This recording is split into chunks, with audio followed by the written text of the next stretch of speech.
Cara Orde Baru membungkam para pengkritik Soeharto. Sejak awal Soeharto menjadi presiden pada tahun 1967, stabilitas nasional memang menjadi salah satu kata kunci. Soeharto sadar, ia perlu suasana politik yang stabil untuk menjalankan program pemerintahannya, melaksanakan agenda politiknya, serta yang paling penting, mengamankan kekuasaannya.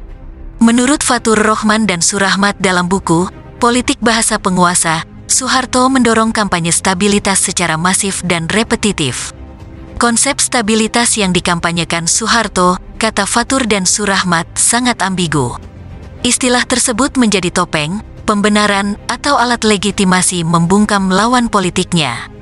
Stabilitas menjadi konsep yang berulang kali dikemukakan, direproduksi, hingga menjadi wacana nasional, ujar Fatur dan Surahmat. Intimidasi, pencekalan dan bui adalah cara rezim Orde Baru menghukum para penghina Soeharto yang dianggap mengganggu stabilitas nasional. Pencekalan pernah dialami beberapa tokoh, seperti mantan Gubernur DKI Jakarta Ali Sadikin dan mantan Kapolri Hoegeng Iman Santoso. Mereka merupakan 2 dari 50 tokoh terkemuka yang menandatangani surat keprihatinan petisi 50 pada tanggal 5 Mei tahun 1980. Petisi tersebut berisi protes tentang Soeharto yang menganggap dirinya pengejawantahan Pancasila, kritik terhadap Soeharto dianggap kritik pula terhadap Pancasila, serta Soeharto menggunakan Pancasila untuk alat mengancam musuh-musuh politiknya. Surat itu kemudian diajukan ke DPR dan berakibat panjang. Soeharto menganggap kelompok petisi 50 adalah oposisi pemerintah. Dalam buku autobiografinya, Soeharto, Pikiran, Ucapan, dan Tindakan Saya, ia mengaku gembira ada oposisi terhadap dirinya. Tapi, dengan syarat, ia adalah oposisi yang loyal, kata Soeharto. Masalahnya, dalam praktik di negara manapun di dunia ini, tak ada oposisi yang loyal terhadap pemerintah. Dalam bukunya, Soeharto menyatakan terang-terangan tak menyukai cara kelompok petisi 50 mengkritiknya. Di kepalanya, bila berbeda pendapat, harus diselesaikan dengan musyawarah mufakat di DPR. Tapi, ada syarat pula. Dengan kontrol pemerintah, ujar Soeharto.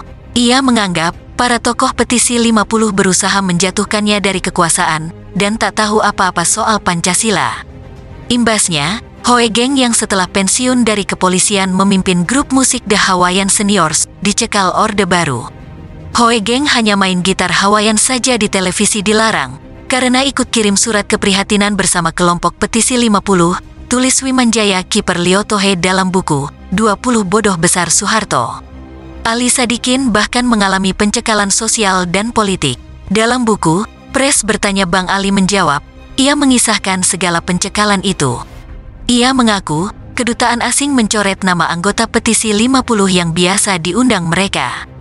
Sewaktu akan bertolak ke Belanda dan mengurus paspor pada tahun 1985 untuk menemani istrinya Nani Arnasih yang tengah sakit, ia dinasihati Kepala Imigrasi Jakarta Pusat bahwa selama di luar negeri, tak boleh berpolitik. Ia juga diwajibkan melapor ke kedutaan besar. Saya juga diminta tidak lebih dari 2 bulan berada di luar negeri, kata Ali. Ia tak diizinkan berceramah di kampus-kampus ternama, seperti Institut Teknologi Bandung dan Universitas Gadjah Mada. Ia dilarang pula tampil dalam pembukaan Pekan Raya Jakarta yang diadakan setiap tahun.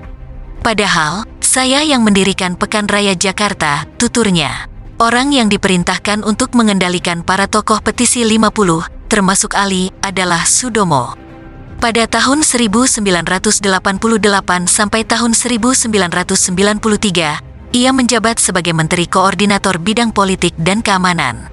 Dalam sebuah wawancara kepada pres pada awal tahun 1990-an, Sudomo mengakui sendiri pencekalan itu.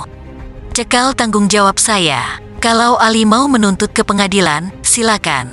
Saya akan hadapi, ujar Sudomo, seperti dikutip dari buku Pres Bertanya Bang Ali menjawab.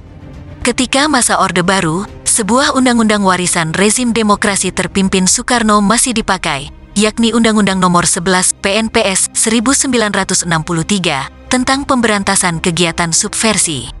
Pembikinnya jarang menggunakan PNPS subversi, tapi penggunaannya justru dilakukan di zaman Orde Baru, tulis Profesor Kajian Indonesia pada Universitas Monash, Australia, Ariel Heryanto, dalam artikel Undang-Undang tentang Subversi, terbit di Kompas, tanggal 17 Februari tahun 1996. Undang-undang subversi akhirnya dijadikan sebagai alat untuk membungkam lawan politik rezim Orde Baru. Ariel menyebut, undang-undang itu merajalela, tak hanya mengena ke pejabat tinggi era pemerintahan Soekarno, tapi juga petani perdesaan dan intelektual muda yang masih berkuliah. Menurut Ariel, ada nyaris 500 narapidana subversi pada tahun 1989. Dua kategori yang biasa digunakan pihak keamanan, yaitu ekstrem kiri dan ekstrem kanan. Sejumlah narapidana subversi lain dikategorikan pemberontak dan gerakan separatis yang tak berdasarkan agama. Sisanya datang dari kasus-kasus ekonomi atau yang kurang jelas datanya, tulis Ariel. Di samping itu, ada 3 pasal dalam KUHP yang digunakan sebagai alat untuk mengancam penghina presiden di zaman Orde Baru, yakni pasal 134, 136 bis, dan 137. Pasal 134 berbunyi, penghinaan terhadap presiden atau wapres diancam dengan pidana penjara paling lama 6 tahun atau denda paling banyak Rp4.500. Pasal 316 bis menyatakan, pengertian penghinaan dalam pasal 134 mencakup perumusan perbuatan dalam pasal 135, jika yang dilakukan di luar kehadiran yang dihina, dengan tingkah laku, lisan, atau tulisan di muka umum, bertentangan dengan kehendaknya, dan karena itu merasa tersinggung. Sementara pasal 137 berbunyi, orang yang menyiarkan, mempertunjukkan, atau menempelkan tulisan atau lukisan di muka umum berisi penghinaan terhadap presiden atau wapres, diancam pidana penjara paling lama 1 tahun 4 bulan atau denda paling banyak Rp4.500. Soeharto dengan menyebutnya sebagai diktat. Kejadian ini berulang ketika ia mendirikan Partai Uni Demokrasi Indonesia pada tahun 1997.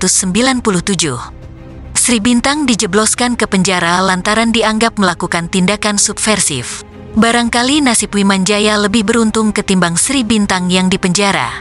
Padahal, aksi mantan guru dan wartawan ini tak kalah nekat. Pada tahun 1993, ia menerbitkan buku berjudul Prima Dosa, Wimanjaya dan Rakyat Indonesia Menggugat Imperium Soeharto. Tebal buku ini lebih dari 400 halaman, terdiri dari 3 jilid. Ia berhasil menjual 200 kopi buku itu. Buku itu dicari-cari orang dan beredar diam-diam dari satu ke lain tangan. Tulis Tempo edisi tanggal 5 Februari tahun 1994. Konten buku itu dianggap menghina Soeharto. Soeharto sempat menyinggung buku itu ketika berdialog santai di Peternakan Triestapos, Bogor, di depan sekitar 100 perwira Angkatan Laut. Isinya menggugat pemerintah yang ada sekarang, menggugat saya, bahwa yang menciptakan G30 SPKI itu saya. Mereka memutarbalikkan di situ, kata Soeharto diiringi tawa, seperti dikutip dari Tempo. Buntutnya, Wimanjaya diperiksa aparat Kejaksaan Agung. Kejaksaan juga segera melarang peredaran buku tersebut.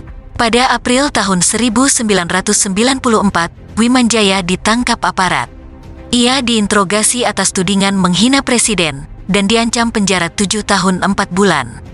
Meski begitu, walau sempat ditahan beberapa waktu, ia dilepas tanpa alasan yang jelas. Pasal penghinaan presiden pun menyasar ke mahasiswa. Hal itu terjadi pada 4 orang mahasiswa Universitas Jayabaya, yakni Bernie M. Tamara, Muslim Sri Utomo, Irsal Ki, dan Susatyo Hendro Canjono. Mereka menjadi pesakitan di Pengadilan Negeri Jakarta Pusat pada medio tahun 1977.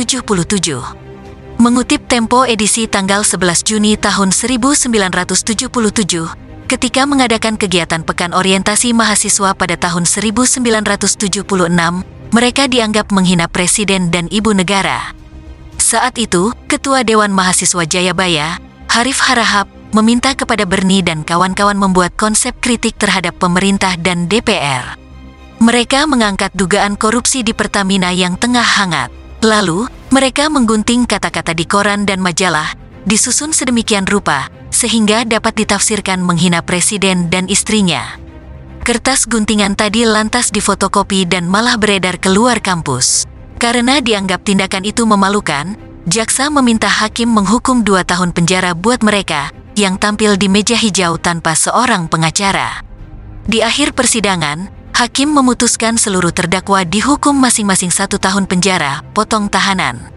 Mereka bebas karena masa tahanan sudah lebih dari setahun, tulis Tempo.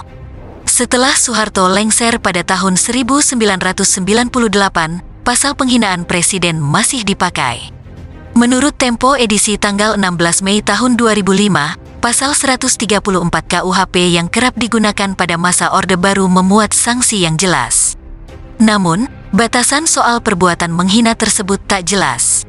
Karena tak jelas, penafsirannya terserah pada alat negara, tulis Tempo. Pada tanggal 6 Desember tahun 2006, Mahkamah Konstitusi lewat putusan nomor 013-022-PU4/2006 membatalkan pasal penghinaan presiden dan wapres dalam KUHP. Mahkamah Konstitusi menilai pasal 134, 136 bis, dan 137 KUHP dapat menimbulkan ketidakpastian hukum karena multitafsir.